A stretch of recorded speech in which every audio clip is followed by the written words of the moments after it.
today we will be discussing the Indian philosophical system and the Indian religious cults and the influence of Shakti cult on the whole system. Now, as it is well known that in the Indian philosophical system there were 6 systems altogether. That's why it is known as Shadadarshan, starting from Mimamsa, ultimately going into the Vedantic system. Now, generally, it is the discussion on the philosophical intricacies that one is generally familiar with. But another story, relatively unaddressed, is the influence of Shakti cult on the whole system as well as the religious cults, particularly all the religions like Jainism, Buddhism, then Vaishnavism, Shaivism, and ultimately Shaktism itself. How this was shaping up, particularly during this period between say 600 AD to 1200 AD, which will be our main temporal space that we will be dealing upon. Excuse me, sir. Can one find this cult of Shakti in Buddhism also? Right. This will be a very important aspect which we can ponder upon, because originally Gautama Buddha or Tathagata, he was arguing for a kind of situation where though there is a transmigration, karma is the ultimate goal.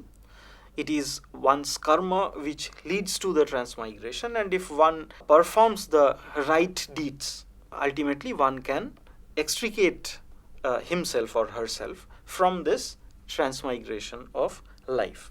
But basically, he was against the concept of soul. That's why it is Niratmavadi, and it is a kind of atheist religion, a very peculiar kind of religion where the role of God is not very important. It is an individual who is performing some deeds through which one will extricate oneself out from this mundane world. Now, this was the original position of Hinayan, the lesser vehicle. But by say 2nd or 3rd century AD, there was a transmutation, or you can say a complete mutation of the original principle, and in the Mahayana, that is the greater vehicle, the propounders of this philosophy, it was not only a division of organization, but it was very important debate on the esoteric principles on the basis of which Buddhism stands. There, in Mahayana principle, we find a new concept coming, that is of Bodhisattva. If Buddha is so compassionate that he has left his own family and trying to find answer for the sufferings of the humankind, and not only humankind, the whole world, how can he be so selfish that he attains nirvana and goes out of this mundane world once and for all? So the concept of Bodhisattva comes, who has the capability of transcending this mundane world, but comes again and again till the date when the last person, or the last, not only the human being, the whole world is liberated from this misery. And with this concept of Bodhisattva, there were other changes taking place which was bringing the esoteric world and the mundane world together, where we find the Tantric principle or the Shaktic principle, the female creative principle, becoming very important even for the Buddhist philosophy, how it was taking place. Now, in Mahayana, they were first arguing about, completely against the original impulses, that this world is a total void. It is shunya. The mundane world, it is a kind of impermanent one, and not only impermanent, it is actually unreal world. What is real? That is a Buddha who is co-eternal, co-evil, who is everywhere present, and he is not a human being. He is a kind of ethereal one who is present everywhere. Now from him comes the 5 Dhyani Buddhas, and every Dhyani Buddha has one Bodhisattva and a female creative principle, mainly in the form of Tara, who will come together, and in this coming together, a kind of copulation, a kind of sexual act, they will create the world. So in this manner, we find a total transmutation of the original Buddhist principle, and they were coming, at least in the Mahayana phase, they were coming closer to the absorption of tantric ideas. But this is not the end. This is actually the beginning, and it is happening around, say, 3rd, 4th century AD. Actually, every Mahayanist aspired to be a Bodhisattva, but not everybody was capable of reaching that point. Several Bodhisattvas like Avalokiteshvar and then Maitreya, who will come, a kind of concept like the Kalki avatar, they had a consort, a female consort. For instance, Avalokiteshvar, who is actually the embodiment of compassion, he will be having Tara as the female consort. Then Manjushri, who is the personification of wisdom, he is having a consort, either Lakshmi or Saraswati or both. So in this manner, even within the Mahayana fold, slowly there was a convergence towards absorption of the female creative principle that we called Shakti. Now, in the next phase, because they were continuously arguing with the Indian or the Hindu counterparts, they were also changing their own position, the Hindu philosophical systems as well as the religious cults. And with this change, we find by 10th, 11th century, the thunderbolt vehicle known as Vajrayan, they have come up. What was their argument? They were arguing that there are 2 principles, that is the male principle and the female principle. Say Upaya is the male principle, and say Karuna, which is the female principle. And if they come together, the world is created. In this thunderbolt vehicle, they are bringing in the imagery of sexual union, copulation, and which is now very prevalent in the Tibetan Buddhism. There, this female creative principle becomes much more predominant. Next stage, the locale was mainly in Bengal. The texts were Manjushri Mulakalpa or Gujja Samaj. These kind of texts are not available for the next development in Buddhist philosophy of the absorption of Shakti principle, that is the Sahaj-yan, the easier vehicle, who argue that no kind of penance will bring you closer to the ultimate absolute truth. It is an easy life and a kind of joint bonding between a male and female in a real term, and this will ultimately lead to the ultimate bliss, that is nirvana. And this was taking place in the eastern part of India, and in this manner we find that the Shaktic principle came into the Buddhist philosophy, which was basically a kind of atheistic philosophy, ultimately transformed itself completely and became a kind of not only theistic one, but where the Shakti principle became very, very predominant.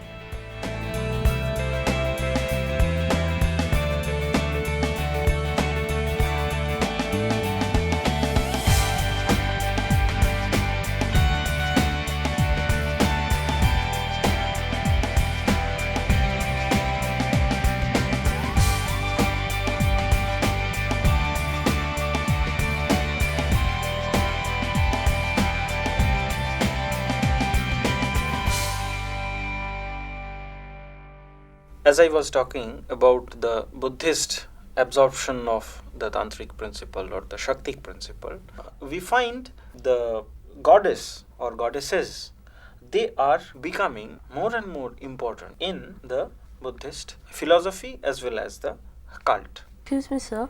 Do we find any influence of Shakti cult on Jainism as well? It was there, but unlike Buddhism, where in the later part it becomes very, very predominant, Jains had a kind of a fleeting encounter with Shakti principle. For instance, in Khandagiri, Odisha, if you go through the caves, you find a particular cave where the figures of the Jinas, they are given, 7 Jinas, as well as in the lower panel, 7 goddesses, the quintessential Shaptamatrika, they are also found. Or in the same cave, there is a panel where the 24 Tirthankaras are there, then 24 kind of female consorts, they are also present. So, we find in this manner, some of the Indian goddesses, they were being absorbed in the Jain pantheon. Another very important instance that I will give. Earlier, the Jain religion was very dominant. In the earlier part of the Christian era, it was dominant in, say, Kalinga. In Bolobhi, the second council takes place where the codification of the Jain canons were taking place. Then in Deccan as well as South. And many of the major South Indian kings, for instance, Pallava king, he was a Jain who was converted by a Nayanar, Shaivite saint poet, Appar, and then Sambandar, another saint poet, very important one. He is converting the Pandyan king, who was a Jain earlier. So the Jains were there, but they could not face the onslaught of the resurgent Bhakti philosophy, at least what we find in South. And now they were all taking refuge in Karnataka, where the western Gangas were a great votary of Jain philosophy. So they were shifting their location from the deep south, they were coming to the middle part of the South Indian peninsula. As well as we find that they were trying to now absorb some of the goddesses, for instance Padavati or Jain Ambika.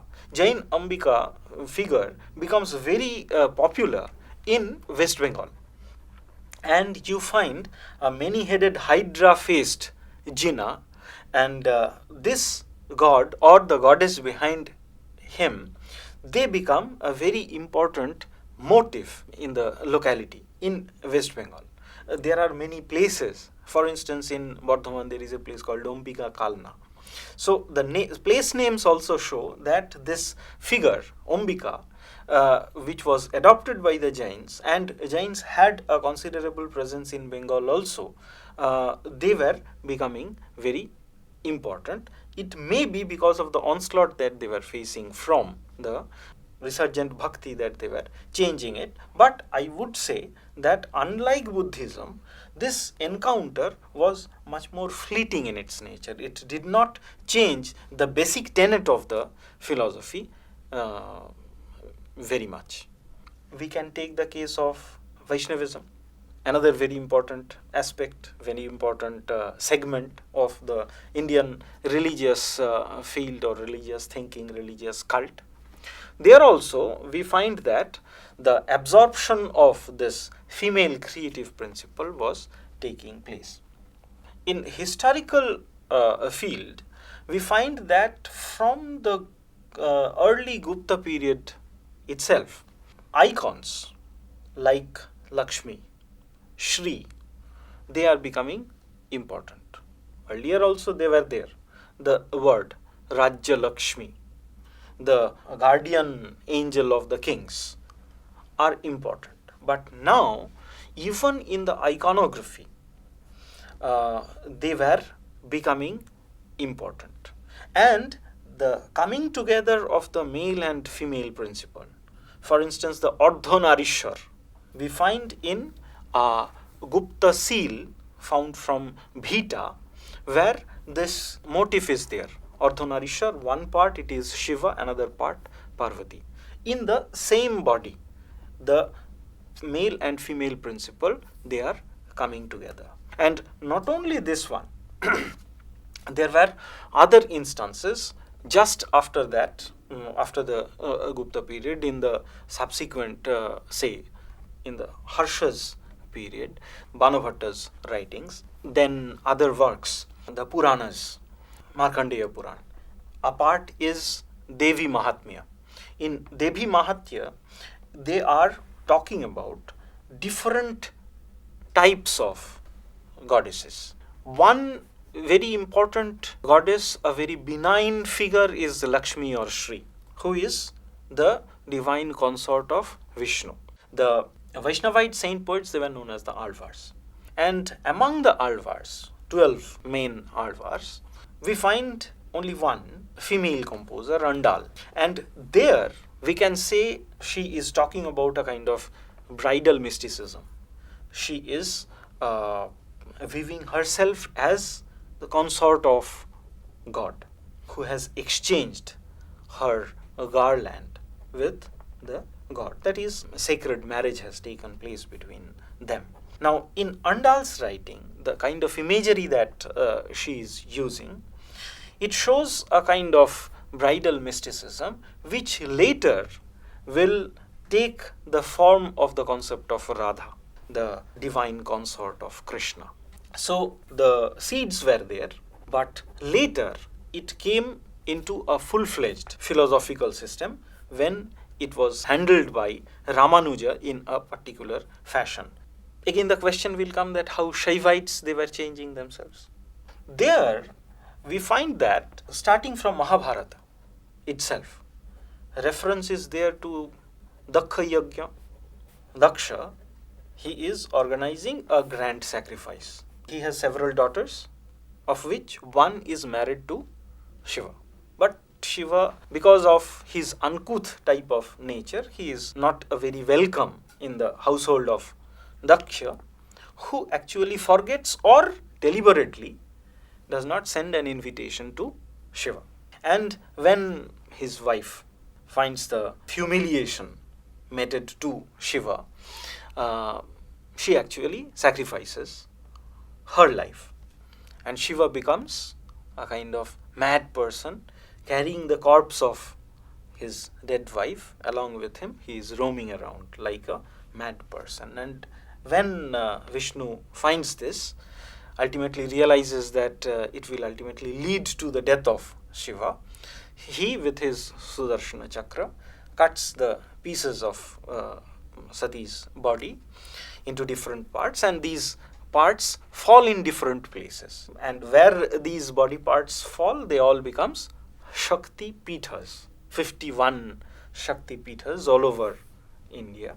Some of them, they are situated in Bengal also. The story is there in Mahabharata. Later it is developed a bit further in, Puranas. Even in the creative literature, for instance, Kumar Sambhava, there the birth of Kumara, that is son of Shiva and Parvati, it is described. So Shiva, he is having a blissful married life where Parvati is the benign wife, that is also there. And in this manner, from the very beginning, we have the reference of the creative principle, Shakti cult, coming within Shaivism. But later, it is not just the benign feature of the Shakti cult, but the fierce manifestation of Durga, Mahishasura Mardini, we find in not only the literature, but the sculptural depiction of these kind of features or motifs we find in the extant cave sculptures. For instance, in Mahabalipuram, you have the scene where Durga is fighting with Mahishasur. And here the important change takes place, because in Buddhism, Jainism, Vaishnavism and Shaivism, all they have adopted the female creative principle, but as the minor one. God, he is immanent, he is present everywhere, but he is a reluctant participant, where the creation is taking place because of the creative impulse of the female principle, that is Shakti. But there also we can say it is a kind of dependent Shaktism. In Shaivism we find that kind of dependent Shaktism, but obviously it was much more pronounced. The role of the female creation which was much more pronounced in Shaivism compared to Vaishnavism. But in Shaktism, in Devi Mahatmya, it is described that it is not only the female god Shakti, Adya Shakti, that is the primal force. She has not only created all the Trinity, Brahma, Vishnu, Maheshwar, but then after creating these three godheads, who are the creator, upholder and the destroyer of the whole world, but she then divides her own self into three parts and allows them to mate with these three, that is Brahma, Vishnu and Maheshwar, and ultimately because of this union the world is created. So here in the Shakti principle, Shakti cult, the goddess, she is not only an important partner, but actually she is the progenitor of the whole creation. And in this manner we find that in Shaktism she becomes the ultimate reality. Excuse me, sir. Why did this assimilation of the female goddess to Hindu pantheon take place? When the invention of agriculture takes place, shows that from the very beginning human beings, they have thought about the creative principle, how this nature is being created, and then taking the real life experience from their own, they have found that the female principle is very important for the creation, because she is the person who is giving birth to the next generation. In all the agricultural societies, be it Egypt, be it Mesopotamia, be it Harappa, everywhere we find that the female principle was there. In Harappa you have a seal with which the historians of Indian philosophy and religion has found a close affinity with the goddess of Shakambhari, where a goddess, a godhead, female godhead, she is lying upside down and plant is coming out from her womb. She is giving birth to a plant. Now, apart from this seal, you have other sources to show that the female goddesses among the aborigines, among the agricultural communities, they were very, very important. Indian major philosophical systems as well as the religions, they had to, at some point of time, had to have a kind of encounter with this widespread belief of the female creative principle, which was present at the grassroots level. And this was actually taking place at different points of time. In this manner, we find that Shaktism or Tantricism, it is not very separate one. It was there. Now, it was a kind of undercurrent. The female creative principle, which was a kind of undercurrent, which was a kind of secret fertility cult prevalent among the people, it found its way into the Indian philosophy and Indian religion, and which remains a very important facet, though relatively unaddressed. Thank you.